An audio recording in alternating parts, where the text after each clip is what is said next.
the Bible says, whereby the world that then was, being overflowed with water, perished. They don't want to admit there was a flood, because that flood indicates God has the authority to judge His creation. Now, I want to share with you some of the lies in the textbooks, and tell you what I think ought to be done about it, and then we're going to take time for questions and answers. One of the biggest lies in the textbook started back in 1830, when they developed the geologic column. And they started telling everybody, each of the layers of rock that you see is a different age. The Cenozoic, Mesozoic, Paleozoic, Archeozoic, all this was invented out of the clear blue sky. Most of the names come from England, Devonian, from Devonshire, and Cretaceous from Cretia for chalk. The chalk layers over there in England. The geologic column doesn't exist any place on Earth except the textbooks. Now, Charles Darwin didn't like the round numbers. He said that the Weldian deposits in England were 306,662,400 years old. How he knows that is anybody's guess. But all over the world, this petrified trees like this one are found standing up, connecting different rock layers. Here we've been teaching the kids for years, these layers are different ages, and yet thousands of these petrified trees have been found in the vertical position. Now, I taught earth science for a long time. I'm telling you folks, it's just not common sense to say the layers are different ages if you have a petrified tree standing up, connecting them all. Let me get my hyperlink to work here. Oh, there it is. There are thousands of these. Every brochure you can get for $2, it contains 30 colored pictures of petrified trees standing up, running through many layers of strata. So if somebody tells you the layers are different ages, I say, I'm sorry, I simply disagree.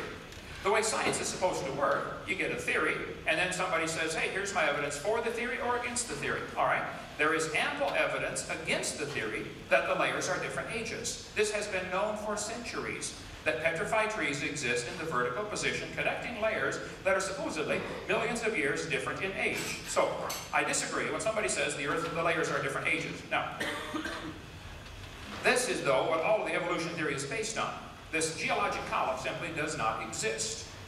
It's one of the lies in the textbooks. 80 to 85% of Earth's surface does not even have 3 geologic periods appearing in correct consecutive order. It becomes an overall exercise of gargantuan special pleading and imagination for the evolutionary uniformitarian paradigm to maintain there ever were geologic periods. The whole thing is baloney. Even though this geologic column does not exist, that's what changed people's worldview back in the early 1800s.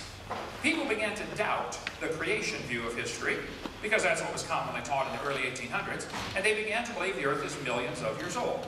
This teaching of the geologic column especially affected a young theology major who just graduated from Bible college to be a preacher. His name was Charles Darwin. Darwin graduated from Bible college to be a pastor at the church in the Church of England. He sailed around on board the Beagle for 5 years, and he collected bugs. While he was sailing around, he brought some books with him to read. He brought Charles Lyell's book that talked about the geologic column, and that's the book that destroyed his faith. It changed his life forever. Darwin later wrote to his friend and said, disbelief crept over me on a very slow rate, but at last complete, I felt no distress. He slowly lost his faith in the Bible. As Darwin sailed around the world, he came to these islands called the Galapagos Islands. There he noticed there were 14 varieties of finches. He shot many, many birds. Darwin shot an awful lot of birds. He didn't like birds because he liked worms. He thought it was kind of mean for the bird to eat the worm. So he shot a lot of birds and stuffed them and collected them. Had a huge collection of stuffed birds. And the ultimate environmentalist of his day. Darwin looked at all these birds and said, you know what, I think these 14 varieties of finches had a common ancestor. I bet you're right, Charlie. It was a bird. Well, the Grants went over there and studied them for 20 years. And they found out during wet years and dry years, the beaks get thicker during dry years and thinner during wet years. By, notice this, by 1/10 of 1 millimeter. 1/10 of a millimeter difference in average beak thickness from wet years to dry years. Okay. That's the evidence that we all came from a rock 4.6 billion years ago. Darwin then wrote in his book, after studying these birds and other things around the world, he said, you know, maybe these 14 kinds of birds had a common ancestor, and that proves that birds are related to bananas. You say, oh, he didn't say that. He certainly did. Page 170, it's a truly wonderful fact that all animals and all plants throughout all time and space should be related to each other. Just because you see 14 kinds of birds, that doesn't prove birds and bananas are related, for heaven's sake, okay? Charlie observed what is sometimes called microevolution. I object to the term. I don't think they should use it, but they do, so I'm going to explain it, okay? Microevolution tells us you can see a variety in the dog kind. Dogs produce a whole variety of offspring. This is observable, it is scientific, it is scriptural, it's just a plain fact, okay? It happens. Nobody with half a brain would question that. The question is, does it go any farther than that? You may get a big dog or a little dog, but you will get a dog every single time. And it could very well be that the dog, the wolf, and the coyote had a common ancestor. Nobody would argue with that, even though they're three totally separate species.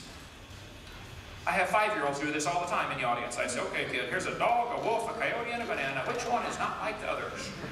Just about without exception, they can figure it out, okay? It's the banana. National Geographic says, the evolution of dogs, yes, wolf to wolf. Nobody is arguing with that, but that's not really evolution. The Bible says they're going to bring forth after their kind. So the question is, can they bring forth? And the dog and the wolf can mate and bring forth. They're the same kind. The dog and a banana cannot. They are not the same kind, okay?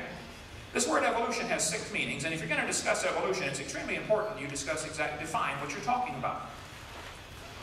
The first meaning of the word is cosmic evolution, the origin of time, space, matter. Before you can have a coherent theory of evolution, you have to have something that explains where did time, space, and matter come from. They all exist. They seem to be a continuum. You can't have one without the other. If you had matter but no space, where would you put it? If you had matter and space but no time, when would you put it? You have to have time, space, matter simultaneously. The Bible explains that in 10 words. In the beginning, there's time. God created the heaven, there's space, and the earth, matter. 10 words. I have to just simply take by faith, God did this. The evolutionist believes they just happened. They have the exact same problem the creationists have. See, that's why I say both creation and evolution are religious. You have to believe in this one. Secondly, we have what's called chemical evolution. I've never had an evolutionist discuss this one, or even address the topic. But if the Big Bang Theory says, well, the Big Bang produced hydrogen and maybe some helium, how did we get all these other elements? You want me to believe that uranium evolved from hydrogen? That's, oh yeah, it happens in fusion in stars. You can't fuse past iron. And even if you could, you still got a serious chicken and an egg problem. Which came first? The stars to make the elements, or the elements to make the stars? You got a real serious chicken and egg problem here. Thirdly, plus it's not observed. It's purely theoretical. They can believe that if they want, which is my point. This is a religion that it happened. It's not science. Thirdly, we'd have to have stellar evolution. The stars would have to evolve. We never see stars forming. We see a few spots getting brighter, and they right away say, oh wow, star forming. Oh, duh. Freshman law student can tear that one apart. You see a spot getting brighter. It could be dust is flaring in front of a star already existing. It could be a supernova getting ready to happen. The stars do blow up, you know, and they get brighter before that happens.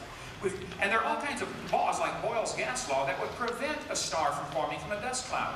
There's no scientific physical evidence of how this can happen, but they have to have it happen. After all, there's enough stars out there that we know about that everybody on Earth can own about 11 trillion of them to yourself. That's the current estimate as of last year. So how do the stars all get there? Fourthly, there's going to have to be organic evolution. Somehow life has to start from non-living material. The evolutionist is still stuck 200 years behind the time, believing in what's called spontaneous generation. They may give it a fancier name now, but it's still the same thing, life from non-living material. How did it happen? You can believe anything you want to believe, but I want to see scientific evidence. One guy said, well, what if scientists produce life in the laboratory someday? I said, well, they're nowhere close, first of all. And if a bunch of intelligent scientists get together and produce life, then that would prove it takes intelligence to make life, which is what I've been saying all along. It would prove creation, not evolution.